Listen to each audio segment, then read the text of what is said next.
अरे सब कुंभ का क्या कोई मतलब है, फालतू है कुंभ।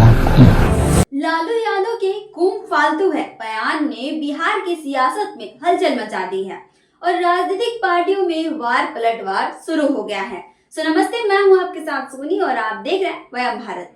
शनिवार की रात नई दिल्ली रेलवे स्टेशन पर हुई भगदड़ में करीब 18 लोगों की मौत हो गई और 30 से अधिक लोग घायल हो गए हैं, जिनमें से ज्यादातर लोग कुंभ मेला जाने वाले यात्री थे।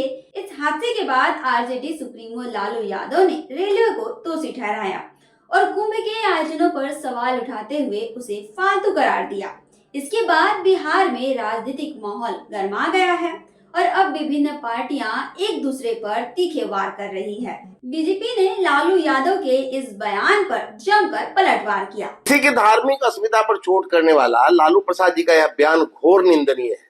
जो व्यक्ति अपने बाल बच्चों के मांगलिक कार्यों में धार्मिक अनुष्ठान करवाता हो, उसके श्रीमुख से यह कथन कोई भी सनातनी स्वीकार नहीं करेगा। 60 करोड़ लोग कुंभ में स्नान कर अपनी धार्मिक भावना का परिचय दे चुके हैं। इसमें लालू प्रसाद जी के भी असंख्य अनुयायी हैं। उन्हें अपने बयान का औचित्य बताना चाहिए। क्या छठ पर्व में उनकी श्रीमती राबड़ी देवी भगवान भास्कर को अर्घ्य देने गंगा नदी में डुबकी नहीं लगाती हैं? काशी विश्वनाथ मंदिर में दर्शन पूजन को उनका परिवार नहीं जाता है? उनके घर में पूजा पाठ नहीं होता है? फिर इस तरह का बेतुका बयान क्यों? बीजेपी प्रवक्ता प्रभाकर मिश्रा ने कहा, यह बयान किसी भी धार्मिक अस्मिता को चोट करने जैसा है। उनका कहना है कि लालू यादव जो खुद अपने परिवार के मांगलिक कार्यों में धार्मिक अनुष्ठान करवाते हैं, उन्हें ऐसे बेतुके बयान नहीं देने चाहिए। मिश्रा ने यह भी कहा कि लाखों लोग कुंभ में स्नान करके अपनी धार्मिक आस्था को प्रदर्शित करते हैं।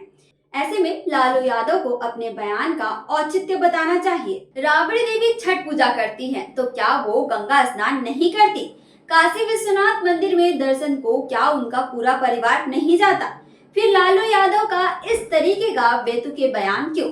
इस बार बिहार के विधानसभा चुनाव में सनातनी इसका उनको जमकर मजा चखाएगी। वहीं जेडीयू नेता अरविंद निषाद ने भी पलटवार किया।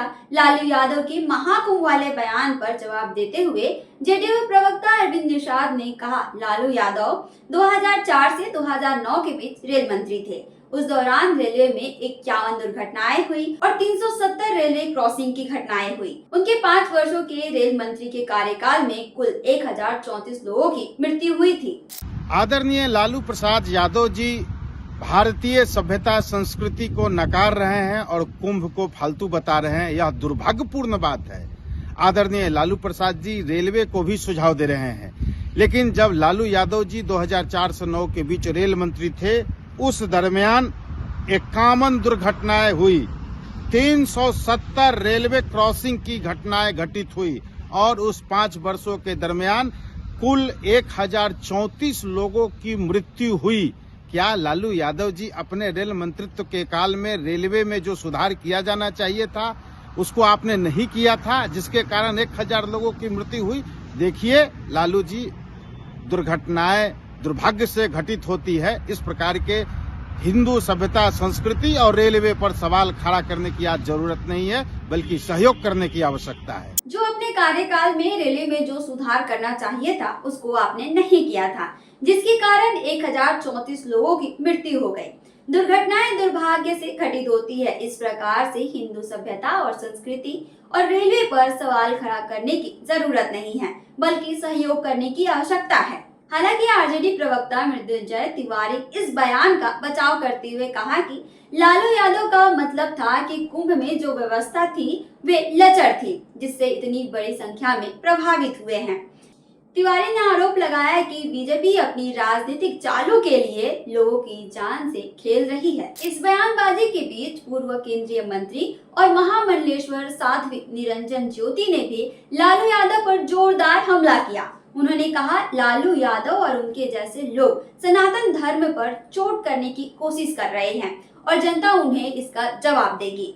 साध्वी ने यह भी याद दिलाया कि ये वही लोग हैं जिन्होंने अयोध्या में राम जन्मभूमि के पास शौचालय बनाने की बात कही थी।